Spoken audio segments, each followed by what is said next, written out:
As రావు గారు ముఖ్యంగా TDP దేవుణ్ణి అడ్డం పెట్టుకుని రాజకీయం చేస్తుంది అన్న మాట వైసీపీ చెప్తోంది. ఈరోజు సుప్రీంకోర్టు కూడా అలాంటి వ్యాఖ్యలు చేసింది. దేవుణ్ణి అడ్డం పెట్టి రాజకీయాలు చేసే అవసరం తెలుగుదేశం పార్టీ కాదండి. దేవుణ్ణి అడ్డం పెట్టుకుని ఎవరు రాజకీయం చేశారు? తిరుపతి తిరుమల దేవస్థానంలో హిందూయేతరులను ఎవరిని బోర్డు మెంబర్ గా పెట్టారు? ఇప్పుడు వైవి సుబ్బారెడ్డి అనే వ్యక్తి కృష్ణనా హిందువా ఏంటా అందరికి తెలిసిన విషయమే. కరుణాకర్ రెడ్డి అనే వ్యక్తి ఏ విధంగా ఆయన ఏంది కృష్ణ ఆయన కూతురు పెళ్లి ఏ ఆచారం ప్రకారం ఏ మతం ప్రకారం మతంలో జరిగింది అనేది అందరికి తెలుసు. ఎవరు కృష్ణను ఎవరు హిందూ అని తెలుసు. ఇవన్నీ కూడా ఈ దేవుని యొక్క వ్యవస్థని మొత్తం ఆ తిరుపతి తిరుమల దేవస్థానం యొక్క వ్యవస్థని మొత్తం అవమానకరంగా చేసింది, అవమానించింది, వ్యవస్థను అవమానించింది వైసీపీ ప్రభుత్వం, వైసీపీ జగన్మోహన్ రెడ్డి. కాపాడడానికి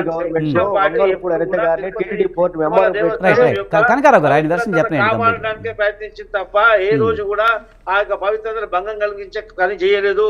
గతంలో రాజశేఖర రెడ్డి ఉన్నప్పుడు కూడా అదే వితండవాదం చేశారు. దానికి తగిన మూల్యం చెల్లించుకున్నారు వాళ్ళు. అది భగవంతుని ఆశీర్వాదం. అది మీరు కూడా తిరుపతి తిరుమల దేవస్థానంలో కొండపైన కూడా అన్య మత ప్రచారాలు కూడా మీరు చేశారు. హిందూయేతరులని తిరుపతిలో కాంట్రాక్ట్ ఎంప్లాయీస్ గా కూడా తీసుకున్నారు మీరు. ఈ అంతా అనర్థాలు చేసింది ఎవరు? మీరు కాదా? మీరు చెప్పండి. తెలుగుదేశం అధికారంలో ఉన్నప్పుడు ఎప్పుడైనా అలాంటి చర్యలు చేశారా? అలాంటి కార్యక్రమం చేశామా మేము? తిరుపతి యొక్క పవిత్రతను వెంకటేశ్వర స్వామి యొక్క మహిమ మాకు తెలుసు. ఏఎస్ రావు గారు ముఖ్యంగా వైసీపీ పదే పదే ఈవో వ్యాఖ్యలనే బయటకు తీసుకొస్తుంది. ఈవో కూడా నెయ్యి కల్తీ నెయ్యి వాడలేదని చెప్పారు. కల్తీ నెయ్యి ఉన్నవి వెనక్కి పంపించేసాం 4 ట్యాంకర్లని చెప్తూ ఉన్నారు కదా. కల్తీ నెయ్యి వెనుక పంపించేశారు. అంతకు ముందు కొన్ని వచ్చినాయి. మాకున్నటువంటి సమాచారం ప్రకారంగా దేశవ్యాప్తంగా ప్రపంచవ్యాప్తంగా ఉన్న భక్తులలో అపోహ నెలకొన్నది ఈ రాజ్యంలో కల్తీ అయిందని చెప్పేసి.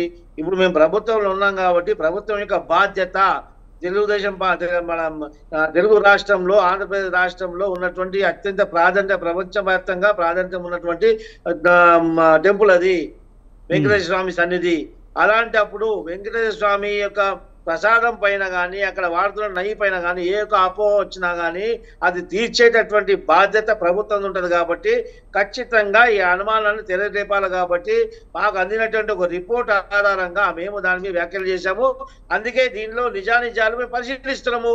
మేము సిట్ చేసాం. అందుకే చేసి మేము ఇది నిజంగా జరిగిందా లేదా ఏందా, ఏమైనా అపోహలు క్రియేట్ చేశారా, ఏమైనా రాజకీయ లబ్ధి పొందడానికి ఎవరైనా చేశారా అని చెప్పి మేము ఆలోచన చేస్తున్నాం కదా. ఆ సిట్టు విచారణ మేము పారదర్శకంగా చేస్తుంటే మీ భయం బట్టి మీరు వణుకుముట్టి మీరు సుప్రీంకోర్టుకు అక్కడ ఇక్కడ ఉరుకులాడుతుంటే ఎందుకండి? మీరు తప్పు చేయలేదు కదా. కంప్లీట్ చేయండి. ఏఎస్ రావు గారు తప్పు చేయనప్పుడు ఏ విచారణ చేసినా ఎదుర్కోండి. ఇప్పుడు మీ ఏఎస్ రావు గారు ఒక మాట ముఖ్యంగా ఎన్డీడీబీ అనేది ఒక ల్యాబ్. ఆ రోజు అంతర్వేది రథం తగలబడ్డప్పుడు కూడా ఇంకో మళ్ళీ ఆంజనేయ స్వామి చేరిపోతే కూడా ఆంజనేయ స్వామికి లేనటువంటి నొప్పి నీకెందుకు అని చెప్పేసి ఇలాంటి సర్కాస్టిక్ స్టేట్మెంట్ ఇచ్చినటువంటి వైసీపీ నేతలు ప్రజలందరూ మర్చిపోలేరు. ఈ రోజు కూడా ప్రజలు మర్చిపోలేరు. ఒక మాట చెప్పండి. ఎన్డీడీబీ రిపోర్టు ఉందని టీడీపీ చెప్తోంది. ఆ సెట్ లో ప్రసాదం ఇస్తే కూడా ప్రసాదం పక్కకు పాడేసినటువంటి మీ భారతీదేవి గారు మీ జగన్మోహన్ రెడ్డి సమక్షంలో ఇంకా మీకు వెంకటేశ్వర స్వామి మీద భక్తి భావము అన్ని రకరకాల భావాలు ఉంటాయని చెప్పేసి ఎవరు నమ్మరు. రైట్, మనం మాట్లాడదాం దాని కూడా. యాక్చువల్గా నిజంగా ఎన్డీడీబీ అనేది ఒక రిపోర్ట్ ఇచ్చింది, అందులో కల్తీ జరిగింది అనేది ఒక రిపోర్ట్ వచ్చిందని టీడీపీ పదే చెప్తుంది. ఇవాళ సుప్రీంకోర్టులో ఏం చెప్తుందంటే ఓకే నిజంగా అదే నిజమైతే సెకండ్ ఒపీనియన్కి ఎందుకు వెళ్ళలేదు అని అడుగుతూ ఉంది. మరి టీడీపీ అది నిజమా కాదా, రిపోర్ట్ కరెక్టా కాదా, సెకండ్ ఒపీనియన్కి వెళ్ళాలని ఎందుకు అనిపించలేదు? మళ్ళీ ఇంకో శాంపుల్స్ కూడా తీసుకొని పంపిస్తున్నాము. ఈ సిట్ అనేది అక్కడ పరిశీలన చేసేటువంటి ఎగ్జామిన్ చేసినటువంటి ల్యాబొరేటరీ కూడా ఈ రోజు చూడండి, ఈ రోజు క్లియర్ గా మీకు అన్ని ఛానల్లో విజువల్స్ కనిపిస్తాయి. ఆ ఏ విధమైన టెస్టింగ్ చేసే ప్రొసీజర్ ఏ విధంగా ఉందనేది ఆ ప్రొసీజర్ కూడా మొత్తం కనుక్కోవడం జరుగుతుంది. ఎక్కడ స్టాక్ యార్డ్స్ ఉన్నాయి అక్కడ అన్ని కూడా ఇక్కడ పరిశీలిస్తున్నాము. ఈ రిపోర్ట్స్ వచ్చే రిపోర్ట్స్ కూడా కరెక్టా కాదా, రిపోర్ట్ల నాణ్యత ఉందా లేదా అని కూడా పరిశీలిస్తున్నాము. అన్ని కూడా క్షుణ్ణంగా పరిశీలిస్తున్నాము. నిజాలు బయటకు వస్తాయి. మీరు తప్పు చేయలేదు అంటే ఎందుకు భయపడకండి, మీరు ధైర్యంగా ఉండండి. వెంకటేశ్వర స్వామి మిమ్మల్ని కాపాడతాడు.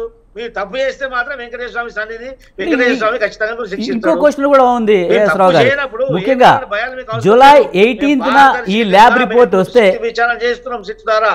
మా విచారణ వచ్చిన తర్వాత, మా విచారణలో తిరిగిన తర్వాత, మా విచారణ వన్ సైడెడ్ ఉంటే, మా విచారణ చేసినటువంటి సిట్ రిపోర్టు మీకు తప్పుగా అనిపిస్తే ప్రజాక్షేత్రం ఉంది, ఆ తర్వాత పైన కోర్టులు ఉంటాయి, సుప్రీంకోర్టులో అప్పుడు వెళ్ళండి. ఫస్ట్ రాష్ట్ర ప్రభుత్వం ఉన్నటువంటి విచక్షణ అధికారం ఇది. ఎందుకంటే మా హక్కు, రాష్ట్ర ప్రభుత్వం ఒక హక్కు. మా రాష్ట్రంలో ఇలాంటి అనర్థాలు జరుగుతుంటే ఖచ్చితంగా రాష్ట్ర ప్రభుత్వం ప్రజలకు జవాబుదారు ఉంటుంది. కాబట్టి ఇది ఈ ప్రజలకు ఉన్నటువంటి అనుమానాన్ని ఖచ్చితంగా మేము తెరలేపాలా. ఇది మా బాధ్యత.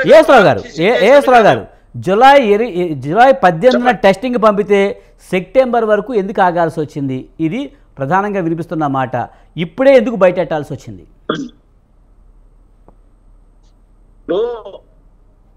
ముఖ్యమంత్రి గారు అనేక కార్యక్రమాలు బిజీగా ఉంటుంది. వన్ బై వన్ రివ్యూ చేస్తున్నప్పుడు తిరుమల దేవస్థానం యొక్క విషు ఒక మీటింగ్ లో వచ్చినప్పుడు అప్పుడు ఈ రిపోర్ట్ బయటకు వచ్చినాయి.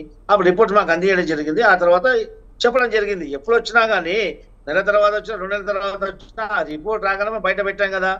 సరే, మీరు కూడా అనుమానం క్రియేట్ చేయండి. రిపోర్ట్ వచ్చింది, తిరుమల దేవస్థానంలో దేవుడి దగ్గర అలాంటి అపచారం జరగొద్దని అందరం కోరుకుంటాం. నేను కూడా పార్టీలకు అతీతంగా, రాజకీయ అతీతంగా స్వామివారి సన్నిధిలో అలాంటి జరగకూడదనే కోరుకునేవాడిని. మీరు జరిగిందొచ్చు, జరిగి ఉండాలి, మిమ్మల్ని శిక్షించాలని కాదు. మేము రాజకీయం ఆలోచించట్లేదు ఇక్కడ. అది జరిగిందా లేదా, ఇది అపోహలు క్రియేట్ చేశారా? ఎందుకంటే హిందూ మతాన్ని లడ్డు అనేది ప్రపంచవ్యాప్తంగా ఏ గుడిలో లేనటువంటి అంత లడ్డు విక్రేత జరుగుతుంది అక్కడ. దాని మీద ఎవరైనా కుట్ర పన్నారని కూడా ఆ కోణంలో కూడా మేము విచారణ చేస్తున్నాం. అక్కడ అన్ని కూడా బయటకు వస్తాయి. సిటీ దర్యాప్తు జరగనివ్వండి, పారదర్శకంగా దర్యాప్తు జరగనివ్వండి. ఆ తర్వాత మేము రాజకీయంగా మీ మీద కక్ష చర్య చేస్తే పైన కోర్టులు ఉన్నాయి. ఇది ప్రజాస్వామ్యంలో ఉన్నాం మనం. నియంత్ర ప్రభుత్వం కాదు ఇది. ప్రజల ద్వారా ఎన్నుకున్నటువంటి ప్రజాప్రభుత్వం ఇది. ప్రజలను భాగస్వామ్యం చేసి పరిపాలిస్తున్నాం మేము.